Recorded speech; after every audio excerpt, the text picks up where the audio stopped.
medyo kaya na, okay na.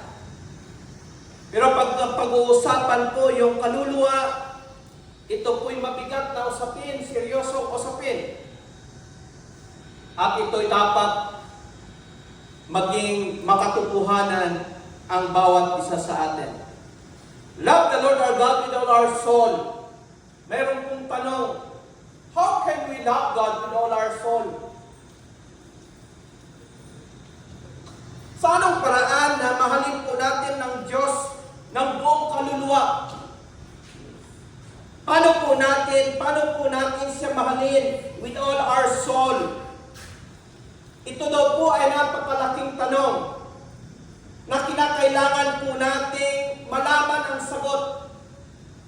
Napakalaking tanong na kinakailangan po nating malaman ang sagot dahil ito daw po ay isa sa apat na binanggit or sinabi ng ating Panginoon.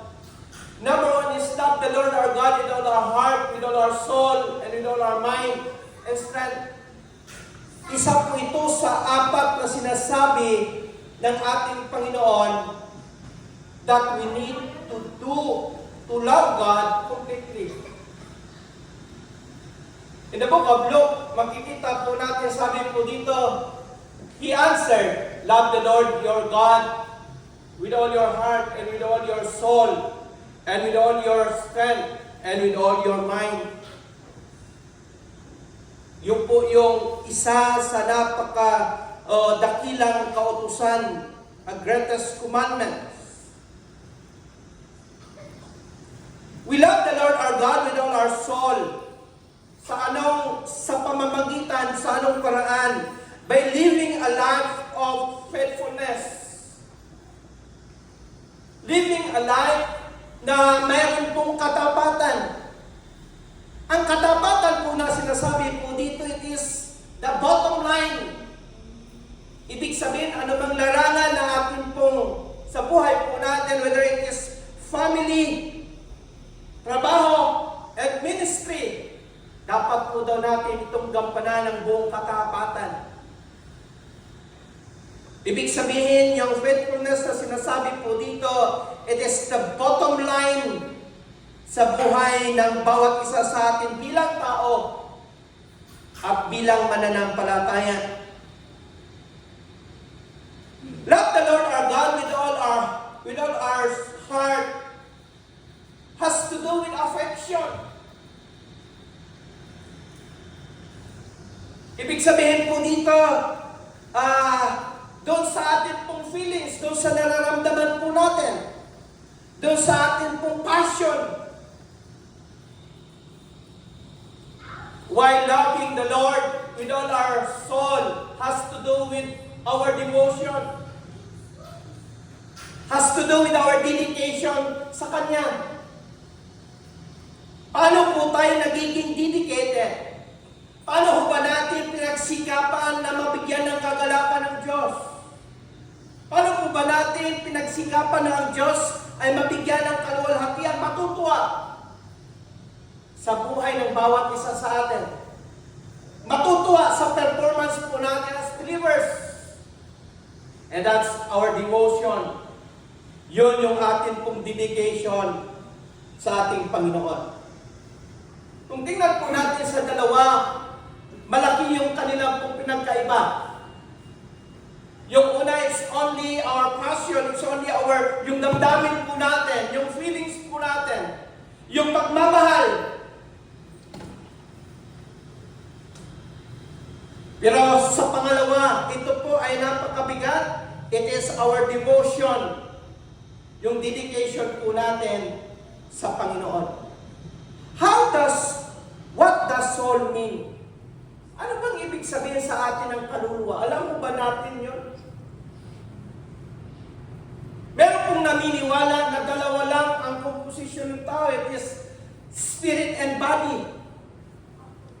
And it is what we call dichotomy. At hindi po yung belief po natin. Ang belief po natin, it is trichotomy. We have the spirit, soul, and body. Yun yung tandaan po natin, mga kapatid. Ano ba ang kaluluwa na sinasabi po dito? Yung kaluluwa, Soul is the part of us that defines who we are. Sino ba tayo sa harapan ng ating Panginoon? Ito'y tumutukoy kung sino tayo. At ang pinakakalidad o pinakabuod or essence na sinasabi po dito, biblical definition,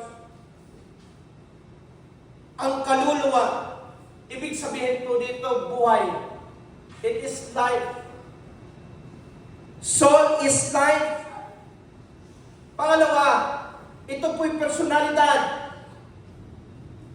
Kaya nga, pag tayo po'y may personality, meron pong pleasing personality, ibig sabihin, meron po tayong kaluluwa.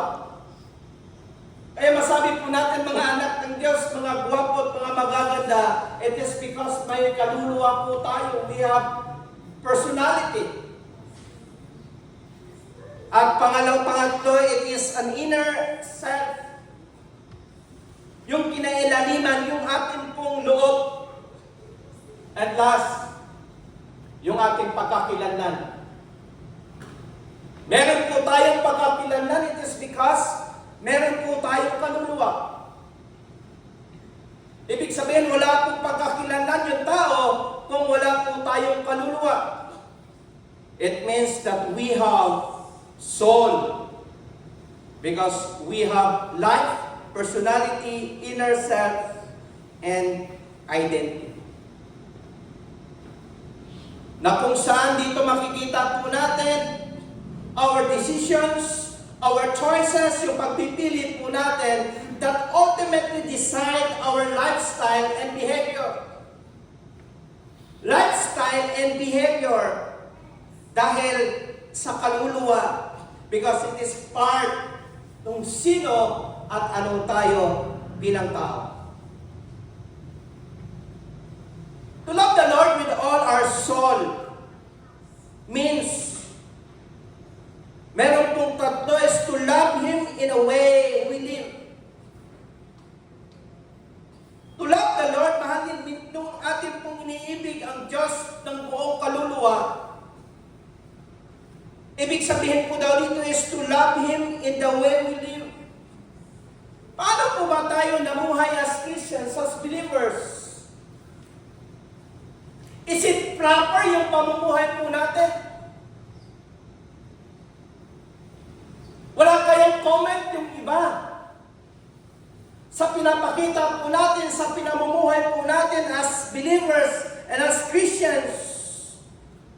Meron po ba tayong tinatawag na PBB, properly basic belief? Ibig sabihin po dito, yung ating po bang pamumuhay as believers proper, yung sistema at takbo ng ating pong pamumuhay po ba ay proper? Hindi po ba improper yung buhay po natin? Paano po ba tayo mamuhay? Mamuhay po tayo is in line with His will. Sang-ayon sa Kanyang pong kalooban. Pangalawa, in the choices we make, yung mga pagpipili po ba natin, yung mga choices po natin, tama po ba yun? Dahil kung maramdaman po natin, hindi po tama itong decision making ko, hindi po tama itong pasya ko, itong choices ko, then we need to align ourselves again in the will of God. Umayon po tayo doon sa Kanyang pong kalooban. And last, in the behavior and lifestyle we adopt. Ibig sabihin po dito, makikita po ba yung pag-ibig sa buhay po natin as Christians? Kumusta yung behavior natin? Kumusta yung atin pong behavior? Yung atin pong pag-uugali bilang isang mananampalataya? There are three remarkable ways na makikita po natin that we love the Lord our God with all our soul. Number one, love the Lord our God with all our soul by making godly choices. Making godly choices. Ibig sabihin po dito, ito po yung tanda na kung saan mahal natin ang Diyos ng buong kaluluwa, kung pinili po natin yung kanyang pasya, yung kanyang pong pagpipili kaysa yung choices natin. Maraming beses po tayong nagpasya at maraming beses din po tayong nabibigo. That this time, let God's choices na siyang pong umiral sa buhay ng bawat isa sa atin. Ang buhay natin ay ang kabuuan ng ating ginagawang pagpipili. At ito'y sumasalamin sa ating pangunahing halaga. Our core value na sinasabi po dito. It is our integrity, accountability, and respect.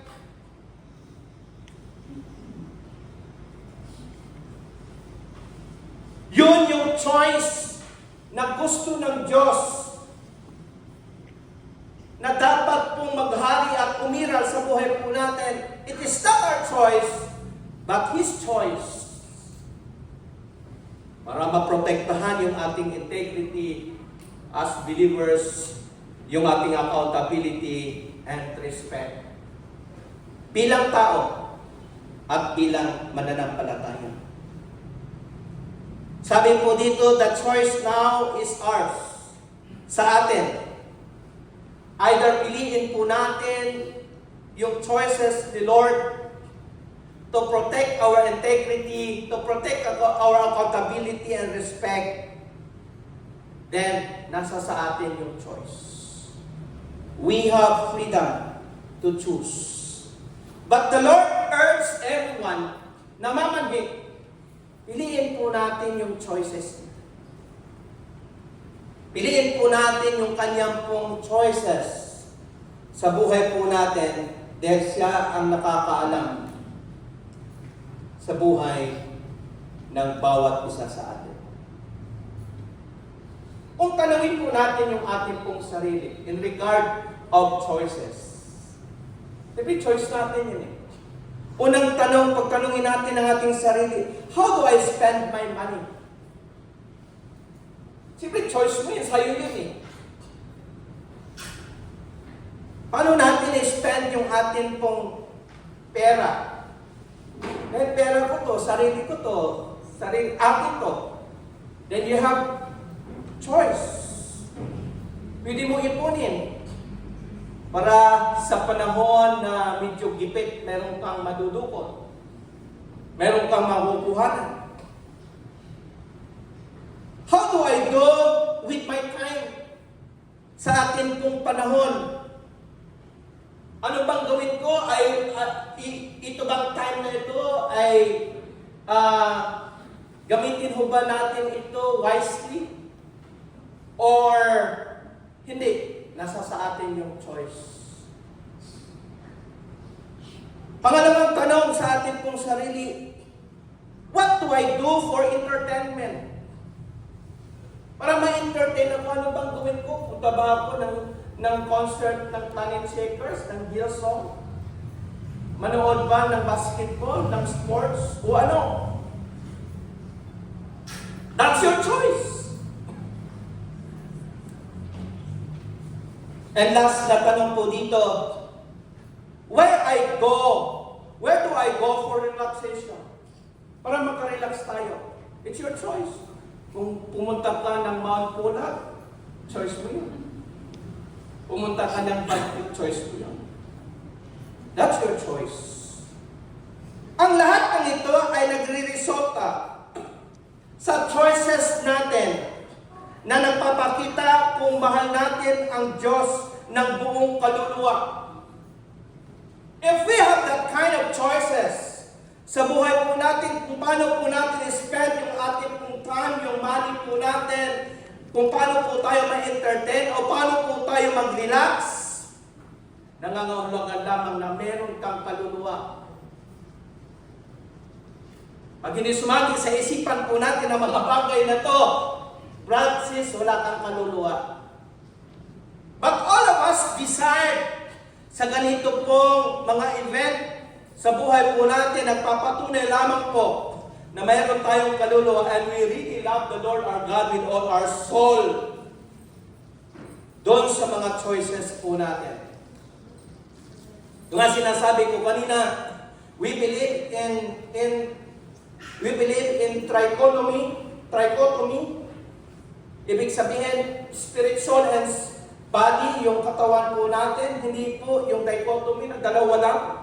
Then pinapatunayan po in Thessalonians chapter 5 verse 23, sabi po dito, may your whole spirit, soul, and body be kept blameless at the coming of our Lord Jesus Christ. In Hebrews 4 verse 12 describes the Word and God as dividing soul and spirit.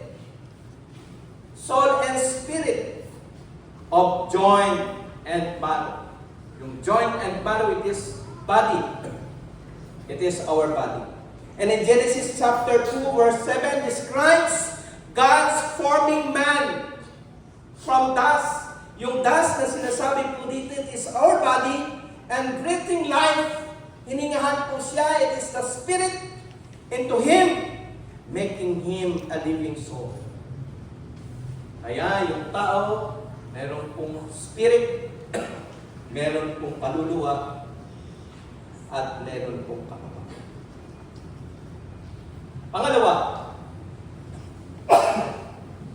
Pangalawang bagay, love the Lord our God with all our soul by pursuing obedience to His Word. In the book of John chapter 14 verse 15, sabi po dito, if you love me, keep my commandments. If you love me, keep my commandments. Sundin mo yung aking pong utos. Kung hindi mo ako mahal, huwag mong sundin. Ganun lang kasimple. Pero dahil mahal natin ang Diyos, sundin po natin. Dapat at marapat lamang na sundin po natin ang kanyang utos. Love must be demonstrated when we keep His commandments. Pag sinusunod po natin yung kanyang po commandments, hindi po ito obligasyon, it is a matter of commitment. Pag sinusunod po natin ang commandments ng ating Panginoon, hindi po natin ito obligasyon, but it is a commitment. It is the quality of being dedicated to a cause sa mga activities and ministries sa buhay natin. Meaning, we have something to sacrifice.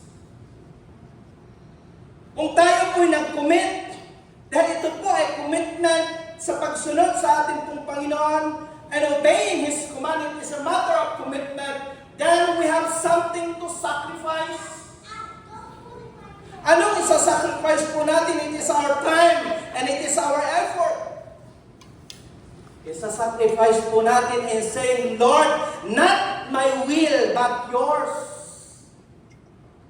Yung kalooban mo ang masusunod, hindi po yung sa akin, dahil ako po'y nag-commit.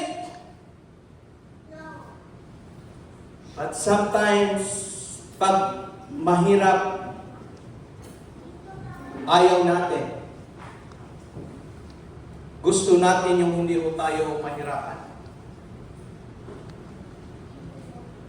O gusto natin, walang sinasabing something to sacrifice involved.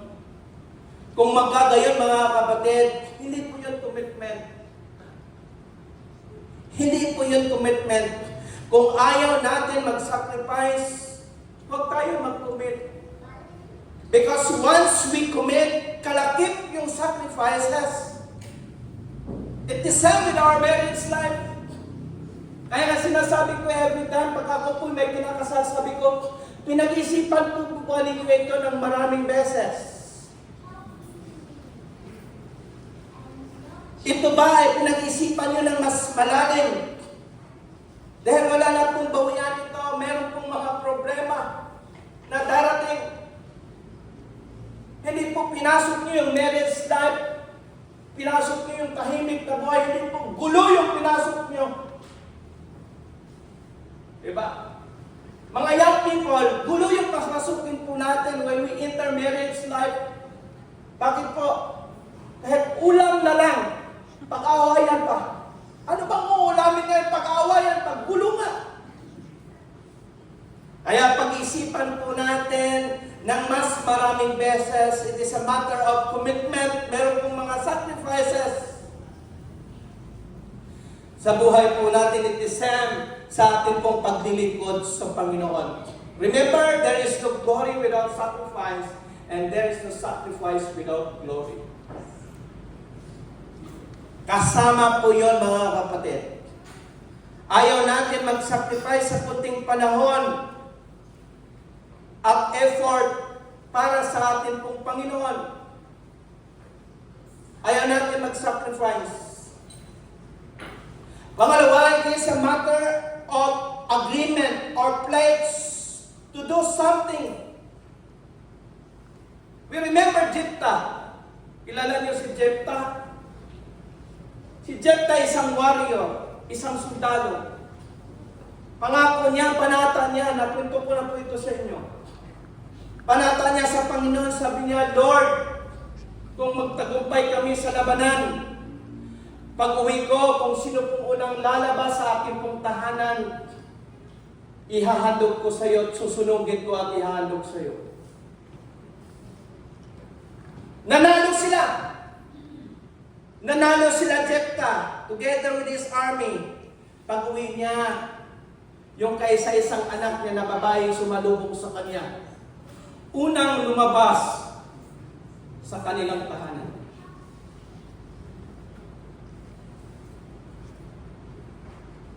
Siyempre dapat tuparin niya yung kanyang pangako. Commitment niya yun. Commitment niya yun. Maybe pag tayo sabi, Lord, bakit yung anak ko pa, bakit hindi pa yung kapitbahay ko na masungit na unang lumabas dyan? Di ba? Bakit yung anak ko pa? Siyempre napakahirap yun sa kalagayan ko ni Jephthah. Pero dahil yun po yung commitment, gagawin at gagawin niya. Ba't hindi po pinahintulutan ni Lord? Alam niyo yung bata ay hinihandog sa templo para maglingkod. Paghandog pa rin. Pero hindi po pinahintulutan ng Diyos na yun po ay sunugin ng kanyang ama para i-offer sa kanya. Nakita ng Diyos kung gaano siya katapat sa kanyang pong commitment. Kaya nga, the bottom line sa paglilingkod po natin, in our commitment is faithfulness. Kung gaano po tayo katapat sa ating pong nabitiwang pangako sa ating Panginoon. That's why we need to renew from time to time our commitment sa ating Panginoon. Then minsan nakaligtaan po natin kung ano yung ating pong mga panata, kung ano yung ating pong mga commitment o promises sa Kanya.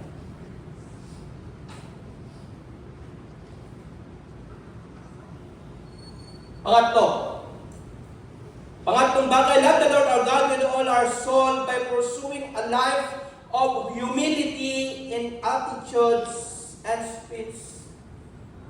Attitudes and speech, yung pag-uugali po natin at yung ating pong pananalita. Embracing humility is a stage where we can express our love to the Lord. Ibig sabihin po dito, ito po yung nagiging pundasyon. Ito po yung stepping stone po natin na kung saan tayo po ay makapagpahayag ng ating pong pag-ibig sa Kanya, sa ating Panginoon. Sa pamamagitan ng ating pong pagpakumbaba. Sabi po ni Mike Bickle, sabi niya, meekness or kaamuhan is power and privilege under control. It speaks of restraint in the use of power except to promote love. Ibig sabihin, there is something na pipigilan po natin yung ating sarili. But to promote love, huwag natin pigilan yung ating pong sarili. Dapat po natin i-promote yung pag-ibig ng Diyos. And we need to promote kung sino mang tao na ating pong masalamuhat, sabihin po natin, God loves you and has a wonderful plan in your life. Promoting love. But yung ibang bagay, kinakailangan po na tayong magtimpi. Kinakailangan po tayong i-control yung ating pong sarili. Dahil ito ang isa sa pinakamahalagang bagay sa buhay po natin. Pag hindi, magkakaroon po ng tinatawag na wrong speech.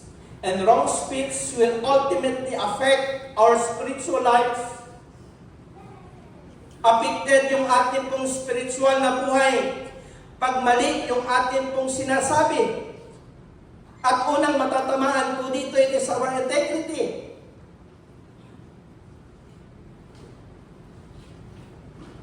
And maybe yung speech, yung pananalita po natin will cause stumbling block to others.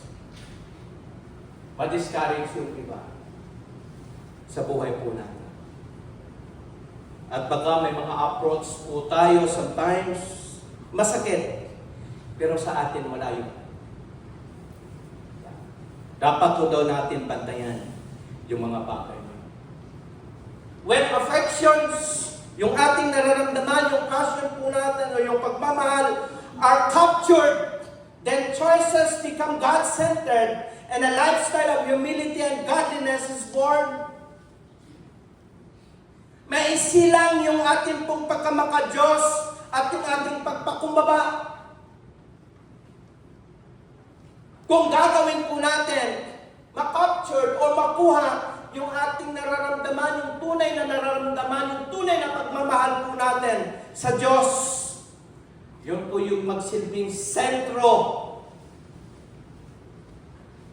sa buhay po natin at sa Diyos. At tayo po'y magiging close sa ating Panginoon. Not only David, na tinatawag a man after God's own heart.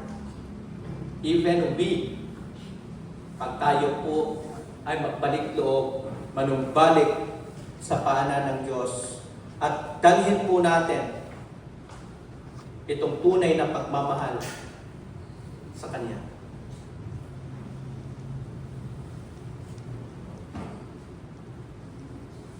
Isang tanda to love the Lord our God with all our soul. Number 1 is to love our life. Marks, na mahal natin ang Diyos ng buong kaluluwa. Kung mahal natin yung ating pong sarili, yung buhay natin. Siyempre naman, lahat naman tayo. Pero meron bang tao na hindi niya mahal yung kanyang pong buhay?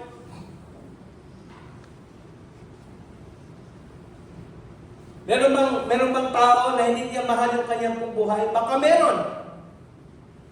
Pero dito sinasabi isang tanda that we really love the Lord our God with all our soul, ng buong kaluluwa, is to love our life. Ibig sabihin yung life na sinasabi po dito, not only physical life, but spiritual life as well. Yung spiritual life natin, kinakailangan meron daw tinatawag na balanced life.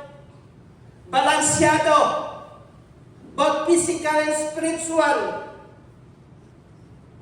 Ano pong sinasabi na balansyado dapat? Meron po tayong balanced life. Dahil minsan napaka-active po natin sa church. Pero hindi po tayo mautusan sa bahay. Minsan wala tayong panahon sa church. Pero napakalaki at napakadaming panahon natin sa labas.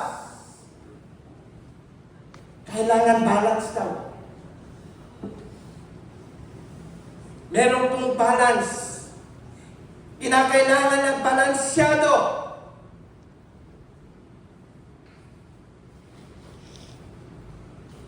Hindi ko sinasabi na iwan po natin yung ating pong mga bagay na pinagkabisihan po natin para kay Lord. At talong hindi ko po sinasabi na iwan natin si Lord para dahil sa mga bagay na pinagkabisihan natin. Kinakailangan yung balansyado, balanced life na sinasabi po dito. Dahil pag magkagayon mga kapatid, mas lalabas, mas mahal natin ang mga bagay-bagay sa buhay natin kaysa sa nagbibigay buhay ang Diyos.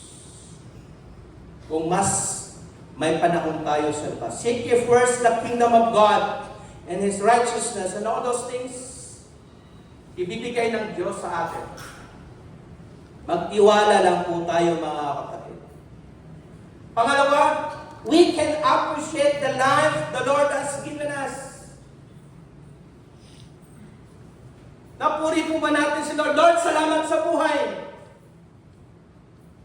Salamat sa buhay na yung pong pinagkaloob na binigay mo. Or baka sa anong klaseng buhay na to? Baka hindi ko alam, baka mayroon din mga ganyan. Bugso ng damdamin natin sa daming mga pagsubok, yun na lang yung mga banggit natin lagi sa ating pong bibig. But sabi po dito, we can appreciate Him doon sa buhay na Kanyang pong binigay sa atin. And last, accepting it all. When it comes to us, tanggapin po natin ito pag ito po'y darating sa atin. Choosing to love God and His relationship with us. Ibig sabihin po dito, it is a covenant. Hindi po ito kontrata lang for ilang years. Medyo nanghihina na, medyo tumatabang na yung atin pong pag-ibig sa Kanya. But it is a covenant. Kaya sinasabi ko, yung marriage contract, not a marriage contract, not a marriage certificate. Dapat it is a marriage covenant. Till death do us part. Hanggang kamatayan. Dapat ganon. Ganon din yung atin pong paglilingkod sa ating Panginoon. If we want to love the Lord our God with all our souls, we must first recognize our existence is good. Na tayo po'y nag-exist, good. Although meron pong mga hirap, meron pong kahirapan, meron pong difficulty sa buhay po natin, but mas maraming good na dapat po natin pasalamatan si Lord. And we have purpose, and we need to be thankful for it. No matter what our lives look like. Ano mang kinahihinatnan ng buhay po natin, kinakailangan po natin pasalamatan ang Diyos at kinakailangan po natin itong kilalanin ang Diyos na siyang nagbigay. In both trials and good times, God is good. God is good and He wants us to praise Him. Ibig sabihin, meron ng pagsubok, kahirapan, difficulty sa buhay po natin and good times. God is good sa lahat ng pagkakataon at panahon, and He wants us to praise Him. Gusto niya na tayo po'y magpuri, gusto niya na tayo po'y magpasalamat sa Kanya. He is journeying with us. Kasama po natin siya sa ating pong paglalakbay and growing our character through the hard times to be more like Him. And the reason why we na-encounter po natin yung mga pagsubok, yung difficulty sa buhay po natin. As sinasabi po dito, difficult circumstances can bring us closer to Him when we don't focus on them, but live in appreciation for the life He brought into us.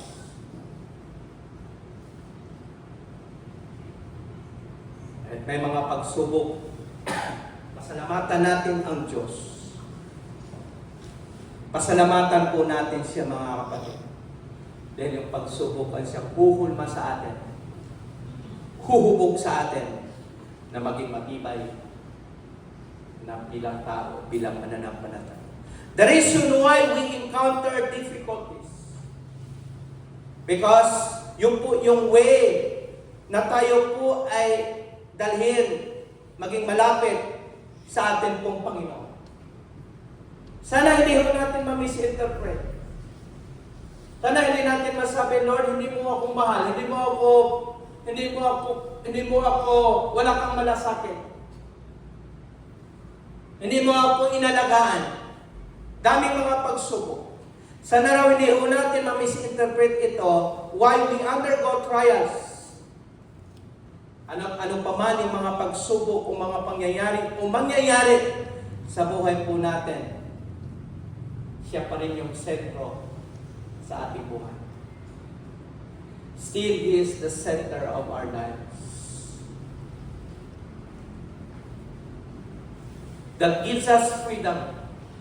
Binigyan mo tayo niya ng freedom na maglingkod sa Kanya. The lyrics of the song, sabi po dito, freedom comes when I call you Lord. You are Lord, my God. You are the center of it all. The universe declares in awe, your majesty, I surrender all. I make you the center of my life. Lord, I respond with all I am. As we respond to His call, lagi po nating tatandaan the three remarkable ways to love the Lord our God with all our soul. First, mahalin po natin siya ng buong kaluluwa by pursuing or by making godly choices. Nasabihin po natin, Lord, yung kalooban mo, hindi yung kalooban ko ang masunod. Pangalawa, love the Lord our God with all our soul by pursuing obedience to His Word. Lagi po natin tatandaan, if we love God, we keep His commandments. At pangatlo, love the Lord with all our soul by pursuing a life of humility in attitudes and speech. Ibig sabihin po dito mga kapatid, be a blessing. Magiging pagpapala po tayo sa iba. Create bridges and not walls. Create bridges and not walls. At mangyayari ito mga kapatid sa pamamagitan ng pag-ibig. Dahil ang pag-ibig lang ang susi ng lahat. Pag-ibig lang ang susi ng lahat. Love the Lord our God with all our soul. God bless. At magandang umaga po muli sa ating lahat.